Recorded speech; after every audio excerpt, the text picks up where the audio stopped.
Many people buy property in Spain to be close to the beach. Others want to spend time in the larger cities such as Barcelona, Madrid and Valencia. There is, however, a fairly large group of people who don't want to be able to hear their neighbours or even see them if they don't really want to. They want to purchase property in the Spanish countryside. Before buying property in the Spanish countryside, it's important to understand something about how Spanish people have lived for generations and the way in which they've used the countryside. People who live in cities often come from the countryside. They may have been brought up in a small village, perhaps with as few as 300 inhabitants, and then went away to study or work and never moved back. They'll go home at Christmas and at Easter and perhaps for a local fiesta, and they might even buy a house in the village once they can afford to do so. Other Spaniards may have been born and raised in cities, but look to buy village properties so as to be able to leave the city at the weekend or in the summer. The types of property they purchase are usually houses that have been built in or very close to the village. Northern Europeans, on the other hand, often consider the countryside to be the fields surrounding the villages where the Spanish people live.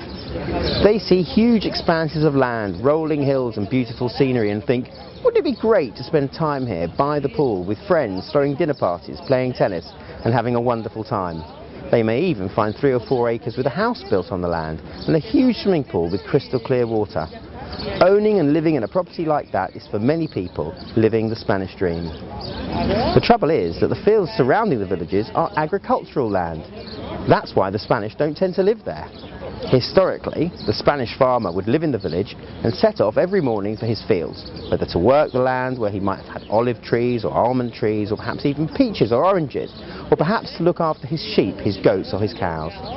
As shelter from the rain and the wind, the Spanish farmer might build a small farm building, usually from stone.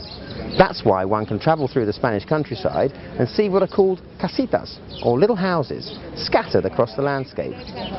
Northern Europeans have tended to develop these casitas so that instead of a footprint of 20 square metres, they now have a footprint of 100 square metres or more. Sometimes they do so on the basis that they're increasing the size of the farm building.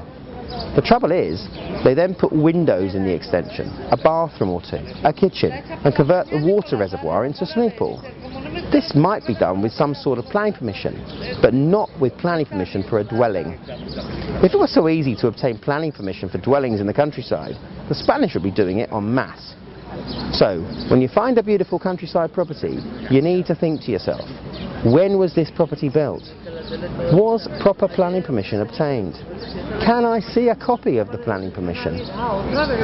Has any owner of the property ever been fined for building without permission? Is the property susceptible to a demolition order? Because that is the most serious consequence of not building with the proper permissions, together with a sentence of imprisonment in the most serious cases and a certain fine, which may be very high indeed. You also need to ask yourself, can you be sure that the planning permission was granted lawfully? There have been a number of cases all over Spain where the mayor or another public official at the town hall granted planning permission for a house in the countryside, but without following the rules themselves. The consequences could be just as serious as building without planning permission at all. Although if you own such a property and have to demolish it or pay a fine, then you ought to be able to make a claim against the town hall to cover your financial loss. Because Northern Europeans are so keen on countryside property, there are a number of Northern European estate agents, often Brits, who have set up in business to sell the countryside properties to their fellow countrymen. Many of these estate agents act fairly and provide prospective purchasers with full information about properties that they're viewing. Others, however, are less scrupulous and hide the truth. The trouble is, you don't know who you're talking to. It's a good idea to spend time viewing countryside properties online before making a first trip out to Spain to look at them.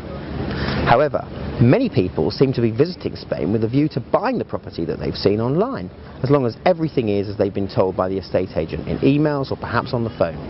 My view is that it makes sense to identify properties online, but also to visit estate agents in the towns and villages to be found in the area that you're looking in. You'll see all sorts of properties. Some agents may not speak great English, but they'll make themselves understood, and what's really important is the property itself. In the UK or in other parts of Europe, most people wouldn't dream of buying a property without a lawyer being involved to one extent or another. In relation to Spanish countryside property, it is essential to have a lawyer on your side. Once you've identified a lawyer who you feel you can trust and you've found a property that you like, You need have no further contact with the estate agent. Provided you can communicate with your lawyer in English, which is essential, he or she will be able to continue negotiations with the agent and with the seller on your behalf. Your decision as to whether to purchase or not should be influenced not by the estate agent, but by your lawyer's advice and by the advice of any architect or surveyor you may employ to provide you with a structural survey of the property. In that way, you can look for countryside property with confidence, in the knowledge that you'll only buy a property that is safe. Of course, you may need to spend some money on legal fees along the way, as some of the properties you like may not be viable for one reason or another, but in the vast majority of cases, it'll be money well spent. Jonathan Eshkeri, Eshkeri & Solicitors in Spain.